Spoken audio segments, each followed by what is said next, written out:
Now, I know these are two different clubs, obviously, but the same principle applies across the bag, obviously. Setup-wise, good. Hip turn now, really nice. Good rotation, arms working at the top of the back, nice, okay?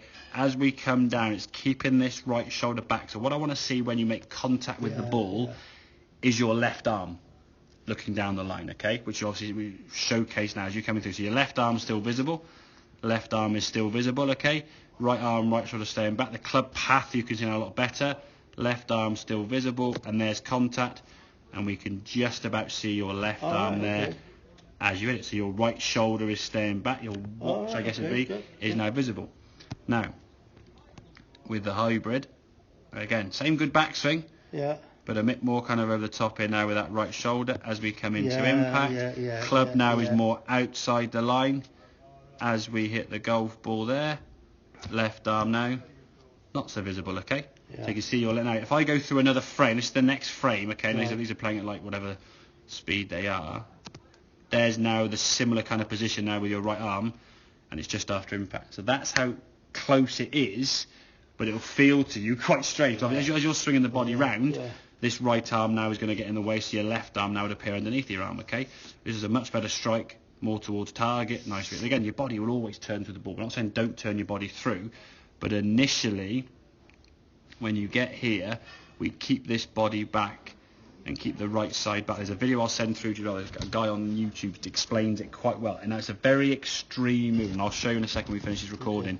So we can talk through it and show you them. He actually use an impact bag or even a wall. And I believe it or not, he gets his students to swing a golf club. You know when we stood there next to the wall there with our feet side next to the wall? Swing a golf club towards that wall and complete the follow through. I think where your left foot is on the wall, isn't it? Yeah, you'll see in a second. When you look at how the heck is that possible, okay? But that's the feeling he's trying to get. It really has to keep the shoulder back. Any shoulder goes forward, you physically can't do it, okay? But if you keep this right shoulder back and get this sort of sensation, almost folding up, okay? It's an over-exaggeration. This thing a lot of time when you're making drills or doing drills, we're trying to find a massive exaggeration on that. Matt Wall kind of like hip spin is an exaggeration of his impact position he wants to try and create, okay? It feels that way to him, but in reality it's not that way.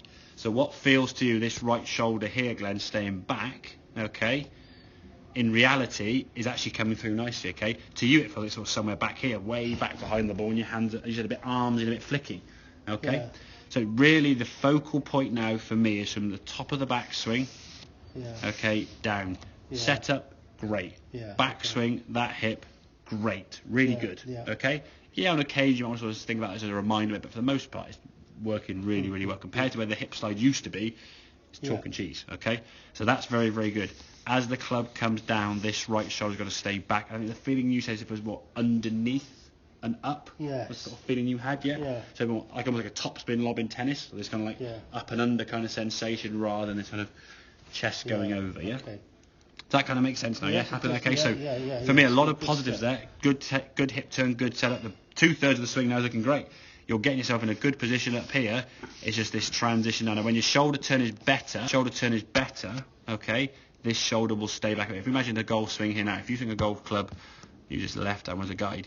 If you only swing the shoulders, say for example, to there, okay, this shoulder now is only there. As you keep going, this shoulder now has moved further over there, okay? So the more you turn round, the more the shoulder is going to come back, which will make it easier for that to stay back. If you don't turn your shoulders, then this shoulder's already further this way, which is causing the club to come out to the line. So the lack of shoulder turn going back will exaggerate this fault. A better shoulder turn, to some extent, might mask it. Hence, when you're playing well, and things are clicking, getting a good shoulder turn, this move coming down, you can still score reasonably well because you're a good golfer now. You're playing well. There were times when I was hitting the ball well, and I felt, God, I really stretched that shoulder. Get some good depth with that right shoulder. That's the way to do it. Exactly. But the thing is, we want to try and combine two things together, making it a more. So rather than covering up a fault, we're just eliminating it to some extent. Yes. Okay. I get that. Happy with that then, Glenn? I am happy with that. Excellent. Good stuff.